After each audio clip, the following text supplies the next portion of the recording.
Ako'y nagtrabaho dito sa malayo,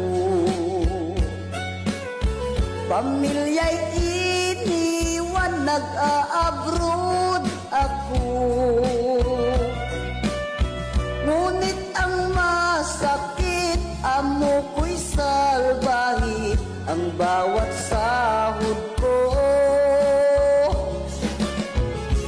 lagi lang natili. Ang hirap talaga ng buhay ko dito, para sa pamilya nagtitiis ako. Ang pagod at gutom ay naranasan ko, halos walang